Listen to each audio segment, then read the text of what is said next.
There's 59, unidentified 14. Children 36, unidentified 13. Camp Mystic currently still has missing 5 campers and 1 counselor.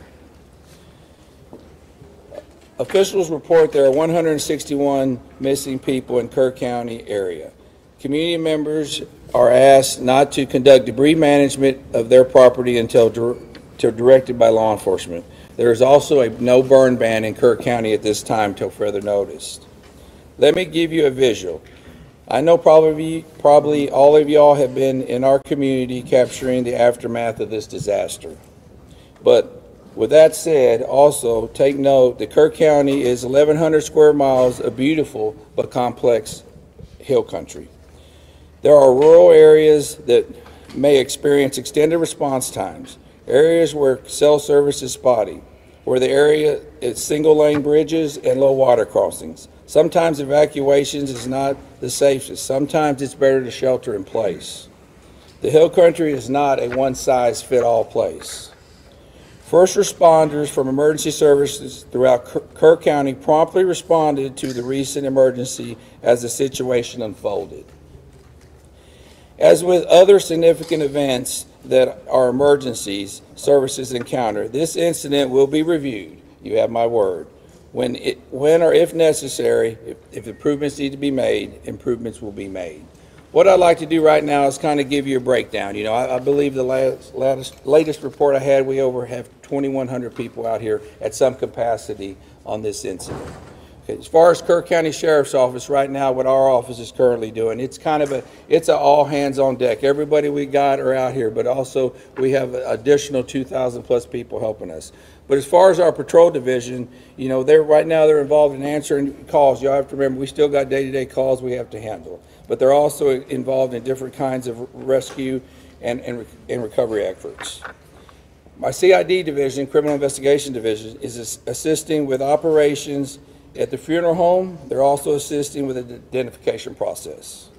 My SOD division, Special Operations Division, is searching through heavy debris with heavy equipment. They're distributing assets for the Texas Game Wardens. They are also involved in recovery operations. Also, they're working with DPS special agents on all recovery processes and with the volunteer fire departments. Our communications is overseeing the communication operation liaison with DPS also. Our emergency management, Doug Thomas, is in the EOC Center. Also with my chief, they're both in the EOC Center. At this time, I brought a couple of the guys. I was going to let Captain Jason Waldrop say a few words. Jason has been in the field, hands on deck this whole time. I hadn't been able to get out of here a lot. There's a lot to manage here. He's actually witnessed several things. He's kind of going to give you a few ideas and updates on what's going on in the field, where he's been and what he's been seeing. And then we'll turn it over to Sergeant Jack Lamb. Captain Jason Waldrop. Nope. Go ahead, sir. So the sheriff just wanted me to kind of give you all an update on some of the things that we as the sheriff department have been doing. One particular thing that we have done in order to help assist in locating the missing is we have coordinated a team with a local construction company, the Texas Department of Public Safety, some fire departments from within Kerr County, a fire department from Acuna, Mexico, and we are looking and searching the deeply impacted flood debris along the river. So these areas are where a lot of this debris is bottlenecked. So it's a lot of large trees, it's a lot of the vehicles, it's a lot of home structures have built up in these areas. So we are using very heavy equipment, excavators, skid loaders, to remove this material and do a deep impact search of where this is. So what we ask is, for those who are out there working, the local residents, the families of the missing, even some of the search teams, if you see these very large excavators working, please avoid these areas. We are trying to control these work sites. We have spotters on the ground, so as this material is being removed, we are looking for anything of a sign of a person that may be within this material. These operators have very limited vision with these large excavators, so please avoid these areas that they're working. We're still spotting areas up and down the river where we can take apart these materials and hopefully locate some more of the missing. So that's one main thing that we've been doing along the river to help this process. Sergeant Lamb. Thank you, Captain. Morning. Jonathan Lamb, Kerrville Police Department. We want to remind folks that if you've reported a loved one missing and they've returned home safely or been found safely, it's vitally important that you let us know that that person is no longer among the missing. We need to keep an accurate count, as accurate as possible. So if you've reported somebody missing and they've been recovered safely, please let us know. Go to the website kerrvillemissing.dps.texas.gov or call 830-258-1111. And once again, kerrvillemissing.dps.texas.gov, 830-258-1111. We are actively working to ensure that we have an accurate count so that we know who to look for. And now I want to talk to the people here in this community, inside the city limits of Kerrville, people in Kerr County.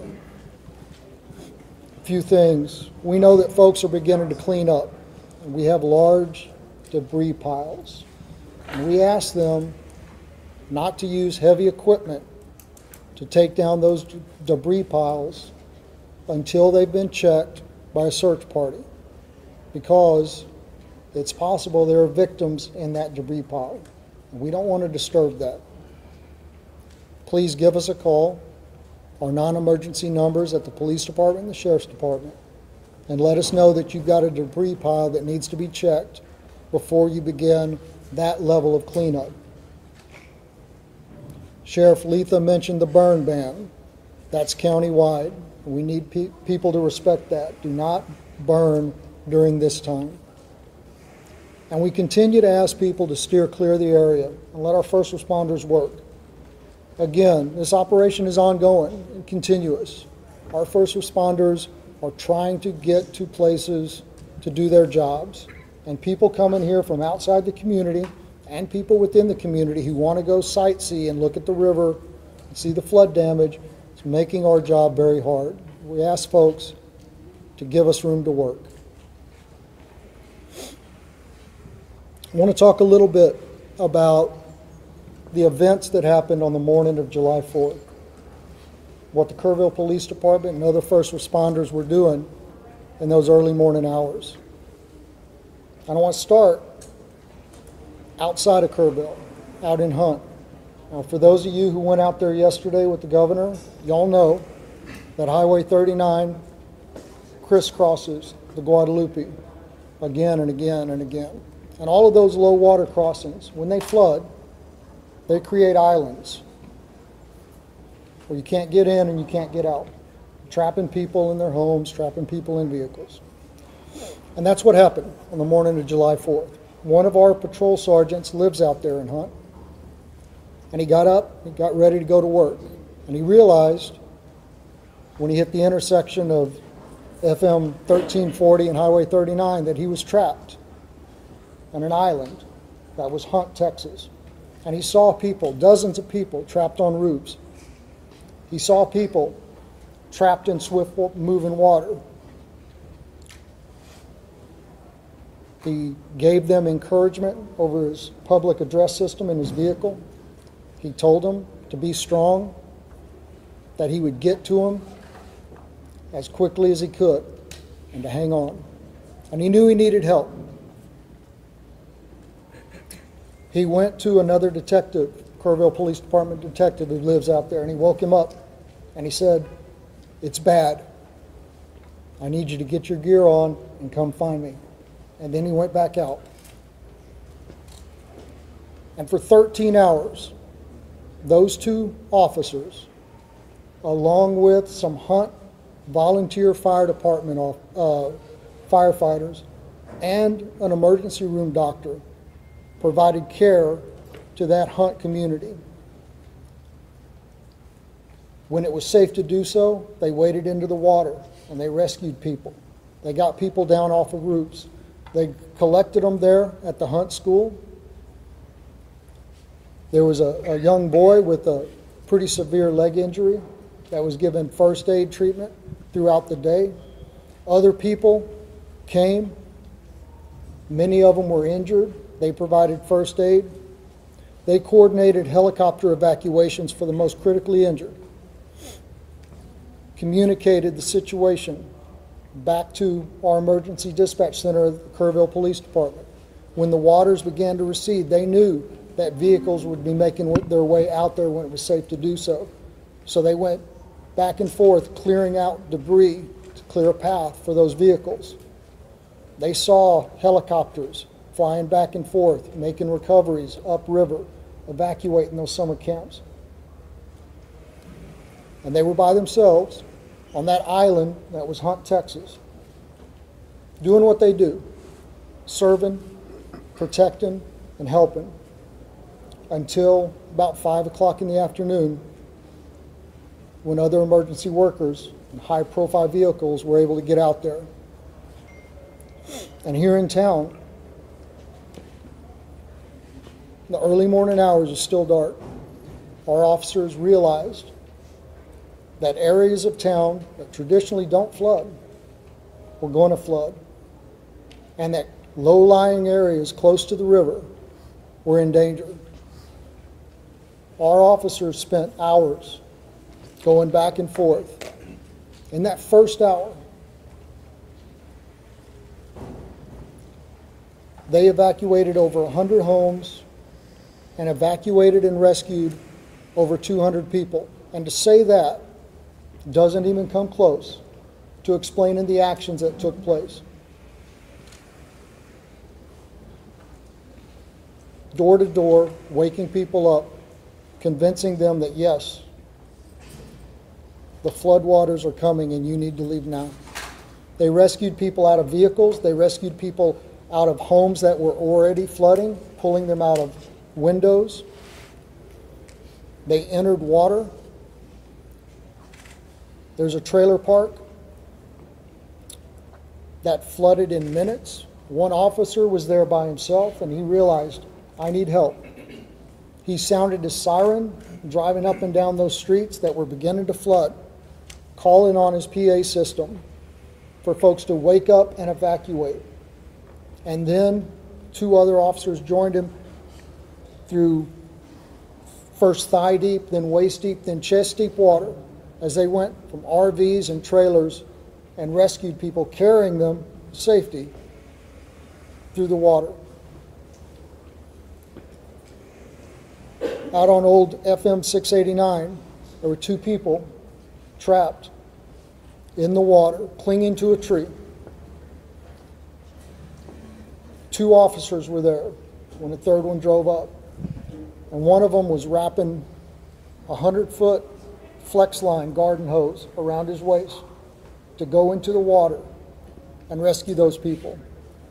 And those 3 officers went into the water, and one of them held that hose and acted as an anchor while those other 2 made their way to those 2 victims, and they were able to evacuate them safely. Folks, I don't know how many lives our KPD team saved in an hour in Kerrville, but I know that this tragedy, as horrific as it is, could have been so much worse. And finally, I want to tell you about a member of our KPD team. These guys have been working around the clock. 4th of July traditionally is a all hands on deck event for us because we hold an amazing concert on the river. On July 4th, it was an all hands on deck event for a very different reason. But our officers have been working without time off, without any downtime, 16, 18, 20-hour shifts, without complaint. Yesterday was the first day we were able to give a couple of them some downtime. So we sent an officer home to rest. But rather than taking a day off, a much well-deserved day off, he got up and he put on his gear and he volunteered to go out on foot with a ground search party. And he spent his day up and down the Guadalupe River, going over, under, around trees, searching for victims to try and reunite the missing with their families.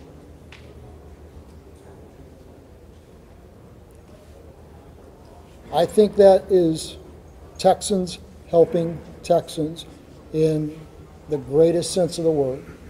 That's what community is. And that's what's important right now. I want to continue to thank y'all for helping us spread the messages that need to be spread. Before I open this up for a very few questions, just ask you to please, just ask you to please say your name and who you're with before we do that. Yes, sir, right here. Oh, I'm sorry. The mayor is supposed to speak now. I apologize. Mr. Mayor, I'm sorry. Good morning, everyone.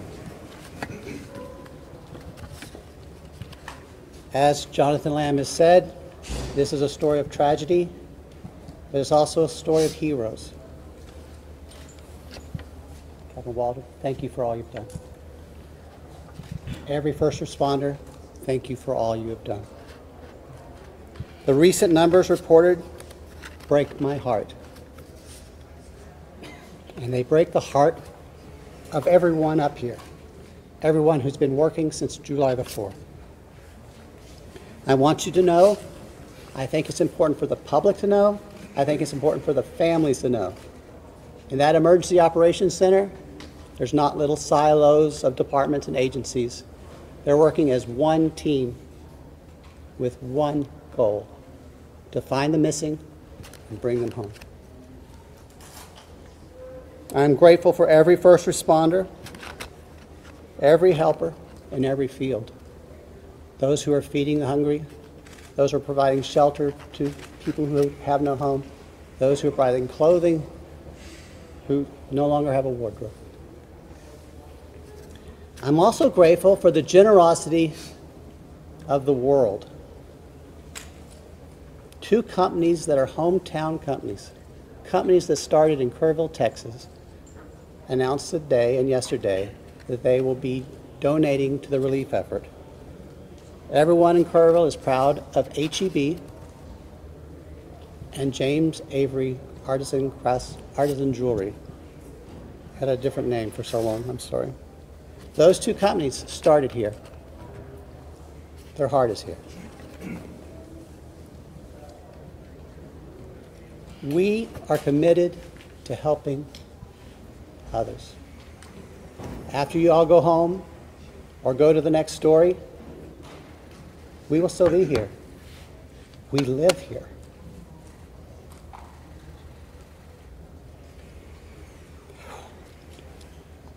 We've lost friends here.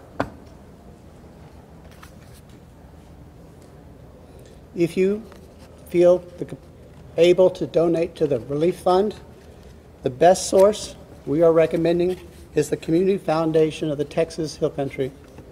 That's the community their website is communityfoundation.net. There's a link at the top of that page to help you donate. Now listen, I'm married to a retired first grade teacher. And I learned a little bit about classroom management from her. If you yell questions at us, we're probably going to pick someone else to answer, okay?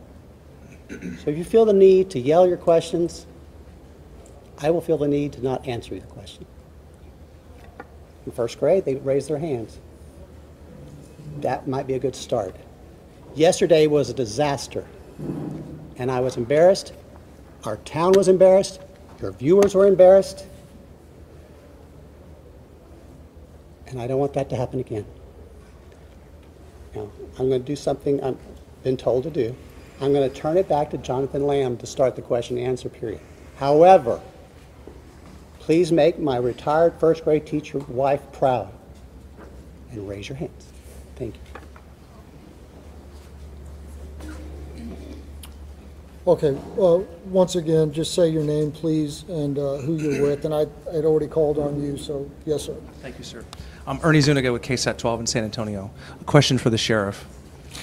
The code red alert system has come under a lot of scrutiny in recent days, and now there's reports of a timeline on Friday morning where an Ingram Volunteer Fire Department commander asked a Kerr County Sheriff dispatcher for the code red to be issued. The dispatcher says, I can't, I have to get a supervisor's approval for that.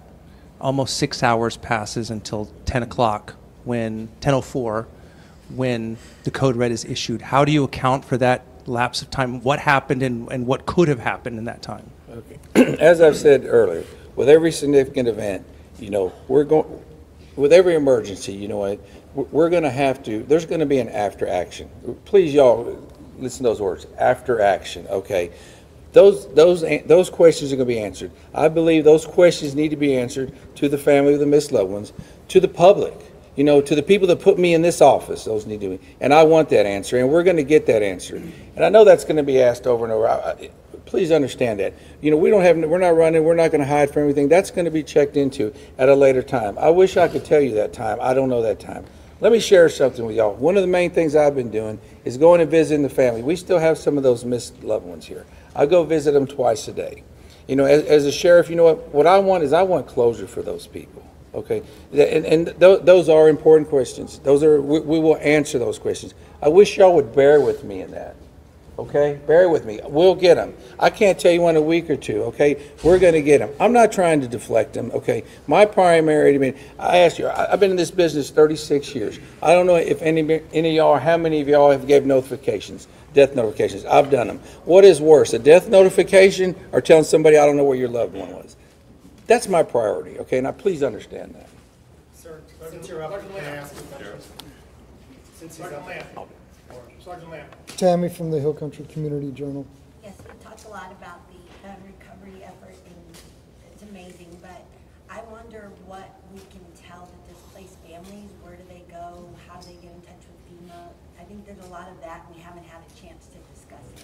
Right, so unfortunately, I don't have the FEMA number. I know there is a FEMA hotline specifically for this, and I don't have it at my fingertips, and I apologize for that. We are pushing out the recovery information through our social media posts. The First United Methodist Church, 321 Thompson Drive, is still the shelter operation for displaced persons through this disaster. They are fully equipped and still accepting folks. Sergeant Lamb. Yes, sir. Lewis Amastor from the Kerr County League. Yeah. Sergeant Lamb, yesterday the governor's office said there was 161 missing. Is that a Kerr County number, or is that a roll-up number? Where are we at with the number of missing? It's my understanding that the number that the governor referred to was a Kerr County number. And again, I have no reason to doubt that number, and it was compiled from the best available information. But we are asking folks to make sure that the numbers that we have are accurate. So if somebody has been reported missing and they have now been accounted for, please let us know that so we can revise those numbers and make sure that they continue to be accurate. Yes, ma'am. Thank you. Thank you, Juanita with Telemundo NBC. Yesterday, Governor Abbott said that 2 days prior to the disaster, he had provided resources and they were here on ground. I know this is a question for you or for the mayor, but he said you guys were prepared, that you had those essentials. What happened? Did you guys have those resources? Yeah, listen, I'm going to just say what has already been said. At the appropriate time, all of that is going to be reviewed and checked into. I don't have the answer to that question right now. I don't have that information. And rather than speculate, it would be irresponsible for me to do that. Mayor, So, could you speak on that? Repeat the question, please. Yesterday, Governor Greg Abbott said 2 days prior to the disaster, he had provided the town with more than enough resources to respond to the disaster. Were those resources here? Locals tell us they didn't see any resources. They didn't see anyone until hours after the disaster. Thank you. What resources did you guys have, and why wasn't there any response? Okay. I didn't see the governor's remarks. I haven't seen the governor's remarks. Last night we had a city council meeting, and I was required to be there. And so I can't, I'm sorry, I don't know what resources TDM had in place at that time. I know when I arrived at the Emergency Operations Center on the morning of July 4th, there were TDM personnel there. But what assets they were able to use that morning, I'm sorry, I do not know. Mr. Mayor, Listen, people are yelling, and I didn't really want y'all to. If you offer only 3 questions, then you're going to have people And guess yelling. what? You're in Kerrville, and we're going to do it my way. I understand that. but- Morgan Chesky, please. Mr. Mayor, records show that the concept of flood warnings have been discussed at least 24 times by the county. What's the biggest reason that these systems have not gone into place at this point? You know, Morgan, you and I grew up here. And I wasn't in office during those discussions. And frankly, I'm more focused on the future than the past, as you know. What I can say is the governor, the lieutenant governor, the Speaker of the Texas House have all provided us support, and they have all said this is a priority for the upcoming special legislative session. As mayor of Kerrville, as someone who grew up here, I am grateful for their support, and I look forward to what they propose during the special session. My last question will be you. Thank you, sir. Shimon Probowitz from CNN. The lieutenant governor said that on July 3rd that the county judges and city mayors were invited on a daily call Thursday to discuss weather forecasts. Were you on that call? Were you invited to that call? Do you know if the county judge was also on that? I can't speak for the county judge. That would be hearsay. And I'm not going to contradict the information you have. But I will tell you, personally, I did not receive a telephone bill. You weren't invited to the call? I did not receive a telephone bill. And you were never given any information about what assets were brought into the area? So I wasn't invited to the call. I'm not trying to deflect, No, but I understand. I But don't. do you know why, any idea why that would happen? Or? Maybe I'm not a local mayor. I can't tell. All right. Thank you, guys. Oh, please, please. From Mexico, please. All right, folks, I appreciate that, and I appreciate the decorum that was shown this morning. So, as y'all are aware, gentlemen, just do me a favor, I'm not quite finished yet. All right, so as y'all are aware, there's not going to be a 1500 presser. What we are going to do is send out an update, any updates through the email list. And once again, if you haven't gotten on our email list, that's going to be